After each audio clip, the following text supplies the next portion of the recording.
Assalamualaikum warahmatullahi wabarakatuh. Kami dari kelompok 9 mata kuliah bioteknologi dengan dosen pengampu Profesor Dr. Muktiningsih Nurjayadi, MSI, akan mempresentasikan konsep dan artikel tentang peranan bioteknologi pada obat-obatan. Adapun kelompok kami terdiri dari saya sendiri, Fatir Azaki Iradata, kemudian Muhammad Ferdian Hakim, Putri Nurul Jafni, Sabrina Putri Khairani, dan Valia Rahma. Bioteknologi merupakan pemanfaatan suatu organisme atau sistem yang ada pada organisme untuk menghasilkan suatu produk atau untuk mencapai tujuan tertentu.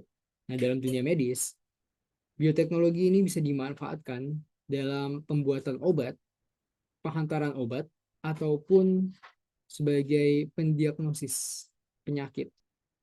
Dalam beberapa dekade terakhir, ilmu biologi molekuler, rekayasa genetika, dan teknik kultivasi telah berkembang dengan sangat pesat dan dapat dimanfaatkan dalam pengembangan obat-obatan. Bioteknologi yang melibatkan proses medis seperti menggunakan organisme untuk menghasilkan obat-obatan dan dalam dunia kesehatan atau healthcare itu disebut atau disimbolkan dengan red bioteknologi. Contoh dan penerapan konsep dari bioteknologi ini adalah yang pertama, genetically engineered insulin atau rekombinan insulin. Diabetes merupakan suatu penyakit atau kondisi di mana tubuh kelebihan kadar gula darah yang diakibatkan karena salah satu penyebab umumnya adalah tubuh tidak dapat menghasilkan hormon insulin. Dahulu untuk menangani pasien penderita diabetes, kita menginjeksi insulin ekstra dari luar yang dihasilkan oleh hewan yang memiliki kemiripan hormon insulin dengan kita, yaitu babi. Namun disayangkan, hormon insulin pada babi ini dapat memicu alergen pada sebagian besar manusia karena ketidakcocokannya, dan juga jumlah insulin yang dihasilkan oleh babi tidak dapat memenuhi kebutuhan yang diperlukan oleh penderita pasien diabetes. Oleh karena itu, semenjak penemuan dan pengembangan DNA rekombinan, banyak peneliti yang mencoba mengembangkan bakteri yang dapat menghasilkan insulin manusia. Cara yang digunakan adalah dengan memasukkan fragmen DNA manusia penghasil insulin dan diinjeksikan ke dalam bakteri, disisipkan ke dalam DNA bakteri. Hasilnya, peneliti sudah berhasil mengembangkan bakteri Escherichia coli yang dapat menghasilkan insulin manusia. Yang kedua adalah gene therapy. Penyakit hereditas merupakan salah satu penyakit yang sedari dulu tidak dapat ditemukan obatnya dan problem yang tidak memiliki solusi. Semenjak pengetahuan manusia yang semakin berkembang mengenai genetik dan rekayasa genetika seperti DNA rekombinan, penyisipan gen, dan mekanisme siklus virus, kita dapat memanfaatkan sifat virus yang dapat memasukkan DNA-nya atau RNA-nya ke dalam suatu sel dan membuat sel tersebut mereplikasi RNA miliknya. Dengan mekanisme ini, kita dapat menginjeksi kode genetik sesuai yang kita inginkan agar virus tersebut dapat memasukkannya ke dalam sel tersebut dan menyisipkan gen normal atau gen yang benar untuk menggantikan gen yang cacat atau tidak aktif, sehingga menyebabkan suatu penyakit keturunan tersebut. Yang ketiga adalah molecular diagnosis. Perkembangan ilmu pengetahuan tentang biomolekuler telah membawa kita untuk dapat mendeteksi atau mendiagnosis suatu penyakit dalam skala molekulnya. Ambil contoh adalah polymerase chain reaction atau PCR. Pada umumnya, jika kita ingin mendeteksi suatu penyakit, kita baru bisa mendeteksinya ketika pasien tersebut sudah menunjukkan gejala-gejalanya, di mana pada keadaan tersebut, konsentrasi patogen sudah sangat tinggi sehingga dapat dengan mudah terdeteksi. Namun, pasien sudah terlanjur mengalami gejala yang tidak mengenakan dan cukup berat. Sementara dalam keadaan initial state-nya atau ketika pasien tersebut belum menunjukkan gejala apapun, sangat sulit untuk mendeteksi keberadaan penyakit tersebut karena konsentrasi dari patogen tersebut yang sangat rendah. Hingga akhirnya seorang biokemis berhasil menemukan sebuah metode yang disebut dengan PCR ini, di mana dia dapat mereplikasi fragmen DNA atau asam nukleat yang ada pada sampel sehingga konsentrasinya bisa cukup tinggi untuk dideteksi keberadaannya. Konsep yang dimanfaatkan di PCR ini adalah imaging dan replikasi DNA. Contoh yang kedua dari molecular diagnosis ini adalah enzyme linked immunosorbent assay atau disingkat dengan ELISA, di mana kita mendeteksi keberadaan suatu patogen dengan cara mendeteksi antigen atau protein yang dimiliki oleh patogen tersebut. Atau cara yang kedua adalah dengan mendeteksi antibodi atau senyawa respon untuk melawan patogen tersebut. Metode ELISA ini memanfaatkan konsep interaksi yang terjadi antara tubuh dengan patogen sehingga menyebabkan reaksi-reaksi. Kemudian terakhir adalah in situ hybridization, di mana di sini adalah penandaan suatu fragmen pada DNA dengan menambahkan molekul radioaktif sehingga fragmen DNA tersebut dapat terdeteksi. Adapun dengan pengetahuan yang semakin advance, peneliti juga sekarang dapat memetakan kode genetik keseluruhan dari manusia, sehingga kita mendapatkan faktor-faktor untuk melakukan penanganan khusus secara spesifik dari setiap individu, seperti dengan memberikan personalized drugs atau obat yang didesain secara spesifik untuk seorang pasien tersebut. Oke, selanjutnya kita mengambil artikel atau jurnal terkait peranan bioteknologi yang berjudul Bacteria and Bacterial Derivatives as Drug Carrier for Cancer Therapy. Nah, introductions. Dalam jurnal ini dibahas salah satu penyakit yang paling banyak menyebabkan kematian di seluruh dunia dengan kasus sebanyak 18,1 juta per tahunnya, dan kematian yang diakibatkan mencapai 9,89 juta nyawa di seluruh dunia pada per tahunnya. Nah, cara pengobatan atau treatment yang dilakukan untuk meminimalkan kanker tersebut adalah pembedahan, kemoterapi, dan radioterapi. Tapi untuk treatment konvensional tersebut masih banyak sekali kekurangan yang diakibatkan. Misal pada pembedahan atau operasi atau surgery itu akan menimbulkan trauma pada pasien. Lalu untuk kemoterapi dapat merusak jaringan yang sehat, dan radioterapi yang radiasinya juga akan menghancurkan jaringan yang sehat. Lalu para saintis bekerja keras atau work hard untuk mencari bagaimana solusi yang paling efektif untuk menyembuhkan kanker tersebut, namun tidak turut merusak jaringan yang sehat yang ada pada tubuh pasien tersebut. Nah, ditemukanlah teknologi yang bernama drug carrier. Nah, untuk sistem yang digunakan sebagai delivery of therapeutic agents adalah liposom atau nano atau mikropartikel lainnya, dimana pada praktiknya liposom ini ternyata memiliki kekurangan lagi, yaitu terkait kestabilan dan sangat sedikit sekali agent terapeutik yang benar-benar sampai ke target lokasi kanker.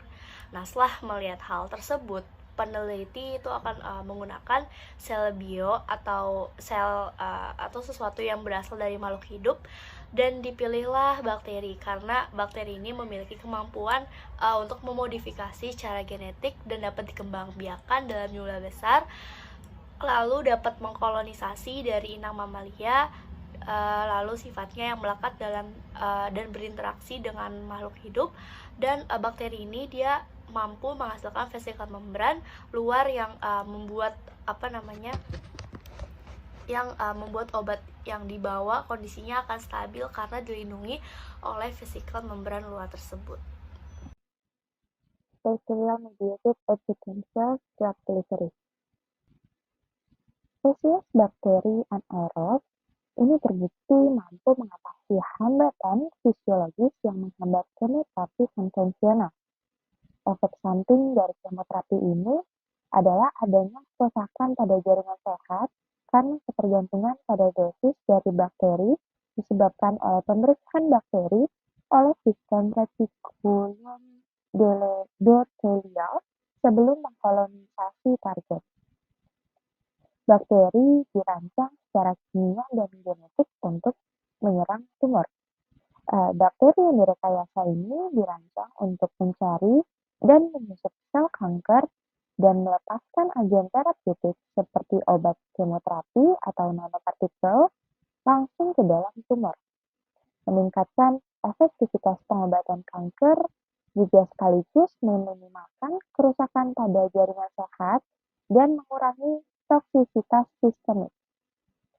Terdapat beberapa spesies bakteri yang sudah direkayasa seperti Mondalia spp, Clostridium, Escherichia coli, dan Listeria spp yang dilemahkan dengan menghapus gen faktor virulensi utamanya.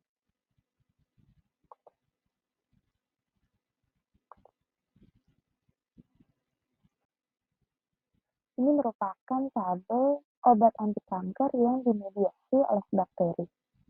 Ini terdapat jenis bakterinya, lalu terdapat agen terapeutiknya, lalu terdapat modifikasi strateginya. Jadi ada biotin peptidin, acid labil, surface charge and non-covalent interaction, lalu ada Listeria binding antibody, metabolic labeling, coating, dan genetic modification. Lalu ada tipe dari treatmentnya seperti ada kemoterapi, radioterapi, photothermal terapi, ada imunoterapi, dan protein-based bioterapi. Chemotherapeutic drugs, agen kemoterapi yang efektif yang telah disetujui oleh Food and Drugs Administration Amerika, yaitu agen kemoterapi computational, doxorubicin, colchicine, paclitaxel, cisplatin, dan carboplatin. Namun, agen kemoterapi ini tidak mampu menargetkan sel kanker sendiri, sehingga menyebabkan dosis tidak cukup pada daerah tumor dan menurunkan kemajuan dari agen kemoterapi ini. Maka dari itu, dilakukanlah inovasi untuk mengembangkan sistem menargetkan tumor secara signifikan dan mengurangi toksisitas sistematis sehingga didapatkan hasil kemoterapi yang meningkat. Salmonella typhimurium ini merupakan salah satu bakteri yang dapat diaplikasikan untuk kemoterapi. Spesies bakteri ini yang paling banyak dipelajari untuk pengobatan kanker dan secara selektif dapat berkolonisasi pada necrosis tumor karena kekurangan oksigen dan banyaknya nutrisi, menghasilkan serangkaian efektor yang disekresikan yang membunuh sel kanker secara langsung. Salmonella telah diterapkan dalam chemoimmunoterapi kanker usus besar. Dan baru-baru ini Salmonella typhimurium ini direkayasa dan menampilkan molekul biotin pada protein membran luar untuk mengikat liposom berlapis streptafidin yang dimuati paclitaxel sehingga menunjukkan kemampuan antitumor yang lebih baik dibandingkan dengan liposom yang dienkapsulasi obat bebas.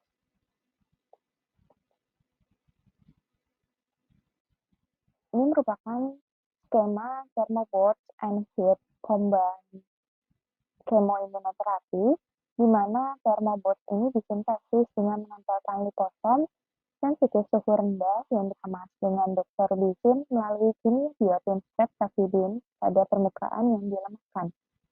Lalu setelah Thermobot ini mencapai lokasi tumor, maka ultrasonografi terfokus pada intensitas tinggi pada kisaran 40 hingga 42 derajat, di mana hal ini digunakan untuk melepaskan doxorubicin dari liposom dan juga menstimulasi makrofag terpolarisasi ke fenotip M1.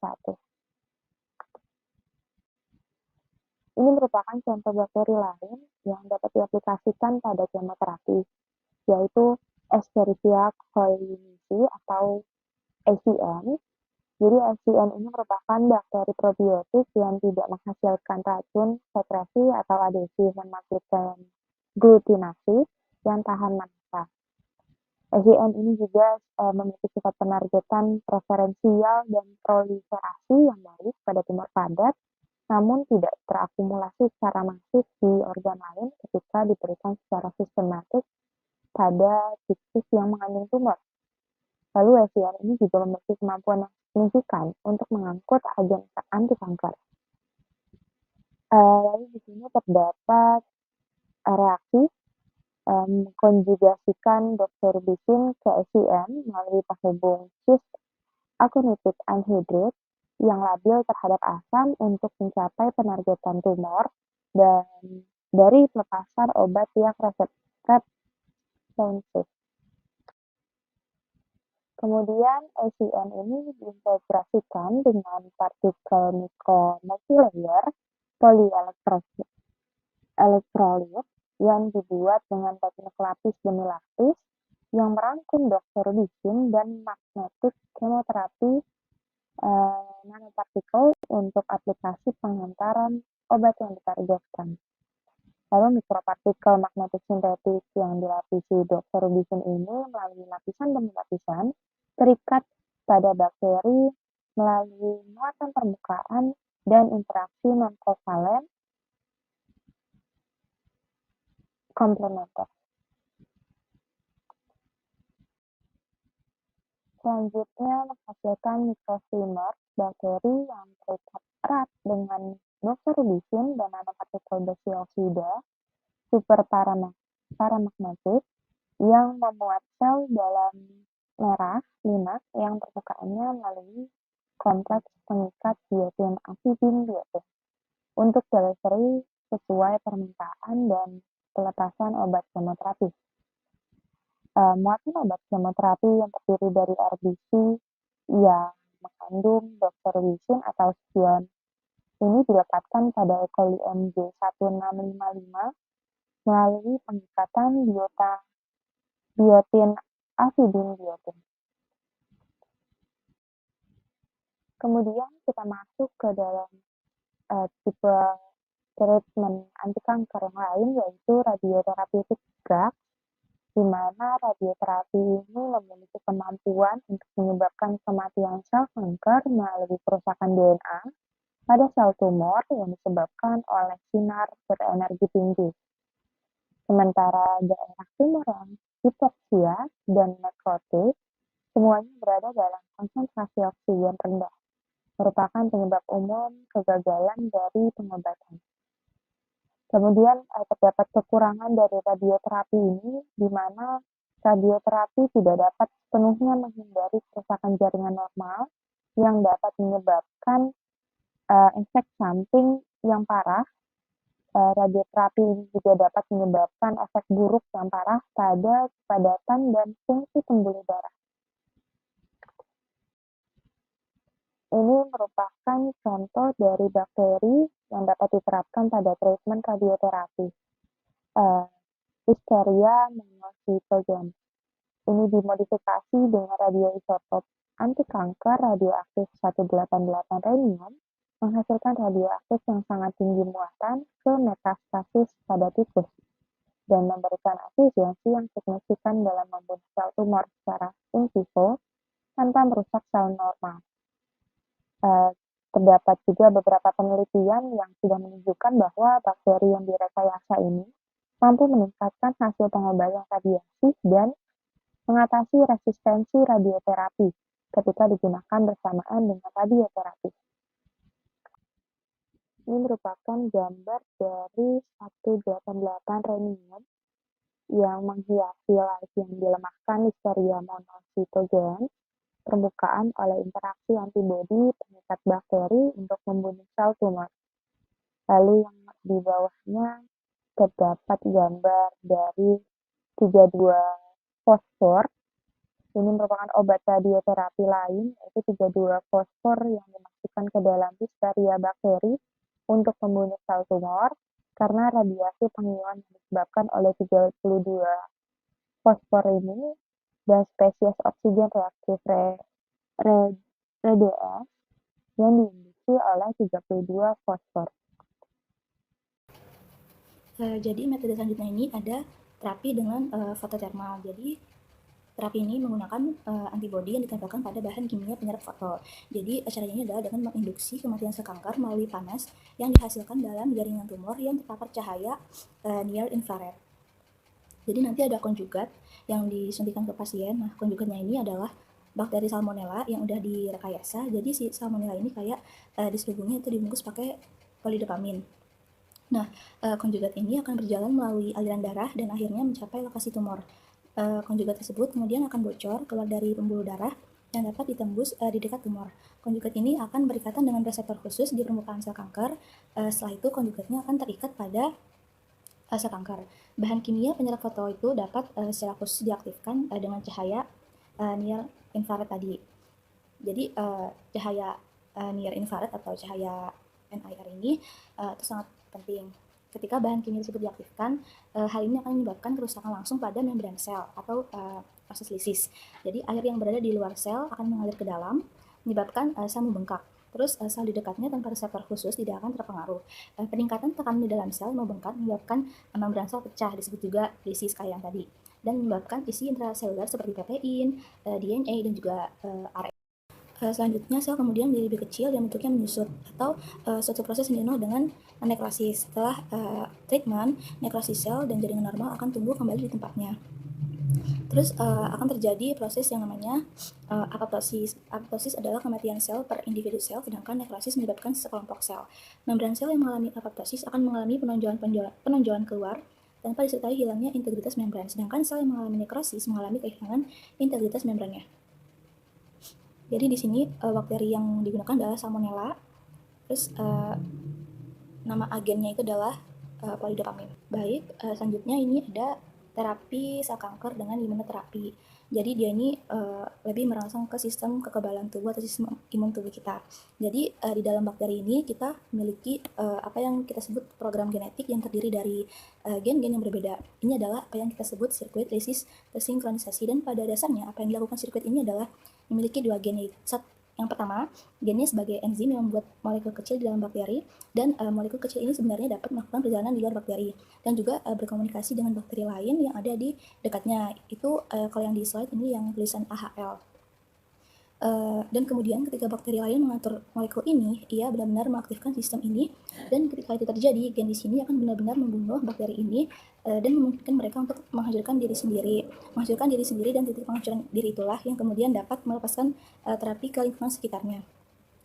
Jadi jika kita memperkecil bakteri ini berada di dalam tumor dan kita memiliki semua bakteri kecil ini, bakteri ini akan secara selektif menjajah tumor karena mereka suka bersembunyi dari sistem imun tubuh kita, dan ketika mereka hidup dalam tumor ini, mereka sebenarnya akan membuat obat molekul kecil ini tepat setelah mereka pertama kali terbuka dan mereka mencapai kepadatan kritis, dan kemudian molekul ini akan berdifusi menjauh dari bakteri.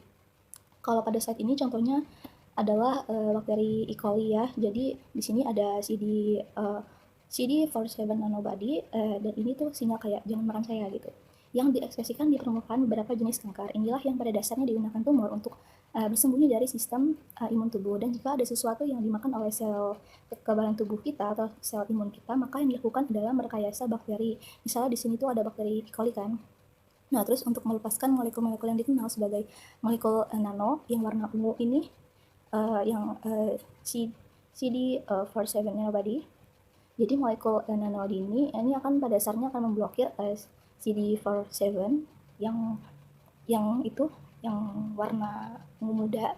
Jadi molekul nano ini pada dasarnya akan memblokir tadi yang CD47 itu, sehingga membuatnya lebih mudah bagi sel imun mereka untuk masuk dan memakan sel tumor dan kemudian memulai respons kekebalan tubuh terhadap tumor.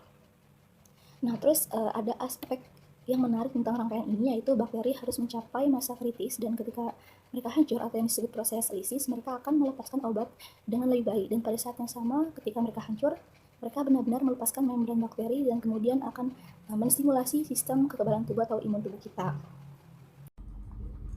Baik, di slide selanjutnya ini kita ada delivery of chemotherapeutic therapeutic drugs, yaitu adalah pengiriman obat kemoterapi yang dimediasi oleh MVS yang secara selektif menargetkan sel tumor. Adalah pendekatan yang menjanjikan untuk meningkatkan kemanjuran terapi dan juga mengurangi toksisitas yang disebabkan oleh pengobatan kanker sebelumnya.